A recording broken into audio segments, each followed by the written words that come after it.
তলোয়ার নিয়ে নেমেছি, আমার দেহের এক ফোঁটা রক্ত থাকা পর্যন্ত আমি যুদ্ধ চালিয়ে যাব, আমি ফিরে আসতে পারবো না। আইনটা কার? ফিরে আসলে কবিরা গুনাহ।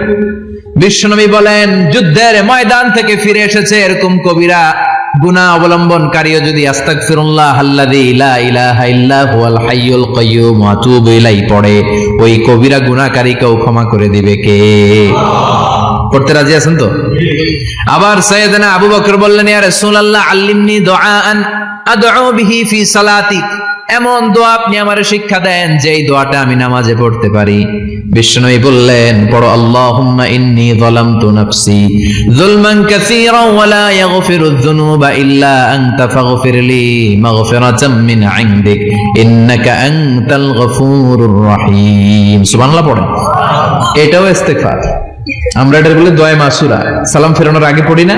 যেখানেই ক্ষমা চাওয়ার কথা আছে ওইটারই কি বলে? ইস্তিগফার। আল্লাহুম্মা ইন্নী যালামতু নাফসি, আল্লাহ জুলুম করেছি, যুলমান কাসীরা, অনেক জুলুম, ওয়ালা ইয়াগফিরুয যুনুবা ইল্লা আনতা, তুমি ছাড়া এই গুনাহ ক্ষমা করার তো কেউ নাই।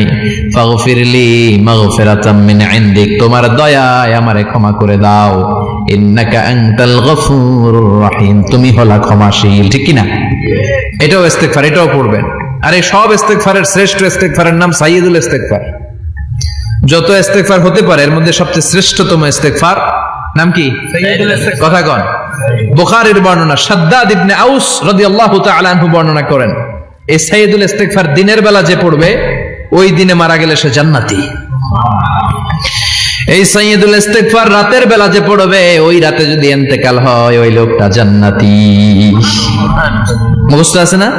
কার কার মুখস্থ হাত তুলেন। মাশাআল্লাহ, তাবারাকাল্লাহ, মাশাআল্লাহ, মাশাআল্লাহ। আর যাদের নাই তাদের হোমওয়ার্ক, তাদের আল্লাহুম্মা আনতা রাব্বি লা ইলাহা ইল্লা আনতা খালাকতানি ওয়া আনা আবদুক ওয়া আনা আলা আহদিকা ওয়া ওয়া'দিকা মাস্তাতা'তু আউযু বিকা মিন শাররি মা সানা'তু আবুউ লাকা বিনি'মাতিকা আলাইয়া ওয়া আবুউ লাকা বিযামবি ফাগফিরলি ফাইন্নাহু লা ইয়াগফিরুয যুনুবা ইল্লা আনতা। সুবহানাল্লাহ পড়েন। সুবহানাল্লাহ। আজকে রাতে পড়ছেন, মারা গেলে জান্নাতি। আল্লাহু আকবার। চিল্লায় পড়েন না আল্লাহু আকবার। আল্লাহু আকবার। এজন্য বিশ্বনবী বলেন, আমার আগের গুনাহ মাফ, পরের গুনাহ মাফ, তারপরেও প্রতিদিন আমি 70 বার তওবা ইস্তেগফার পড়ি। আজকে থেকে পড়তে রাজি আছেন তো? ইনশাআল্লাহ। বেশি বেশি ইস্তেগফার পড়া যাবে না? একটু প্রাণ খুলে দিল খুলে আওয়াজ করে পড়েন তো আস্তাগফিরুল্লাহ। আর জোরে পড়েন আস্তাগফিরুল্লাহ। আবার সবাই পড়েন আস্তাগফিরুল্লাহ। সব সময় তওবা ইস্তেগফার যারা পড়ে তাদেরকে পছন্দ করে কে? সব সময় জিকির করে করে জিহ্বাটারে যারা ভিজিয়ে রাখে তাদেরকেও পছন্দ করে কে? আল্লাহ বলেন, ওয়াযকুর রাব্বাকা ফি নাফসিকা তাদাররুআন ওয়া খীফাতান ওয়া দুনাল জাহরি মিনাল কওলি বিল গুদুবি ওয়াল আসাল ওয়া লা তাকুম মিনাল গাফিলিন। সুবহানাল্লাহ পড়েন। আল্লাহ বলেন, ওয়াযকুর রাব্বাকা ফি নাফসিক, আল্লাহরে মনে মনে ডাকো। তাদাররুআন ওয়া খীফা, আল্লাহর জিকির করতে আল্লাহ বলেছেন ফি নাফসিক। বুঝতেছেন না অর্থ? ফি নাফসিকা, মনে মনে আল্লাহর জিকিরটা করো।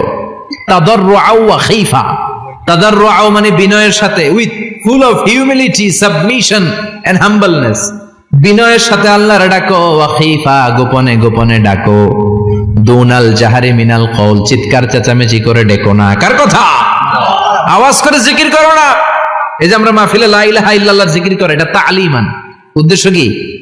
তালিমের জন্য আওয়াজ করে জিকির জায়েজ আছে, কিন্তু ব্যক্তিগত জিকিরের যে ইবাদতটা এটা আস্তে আস্তে হইতে হবে।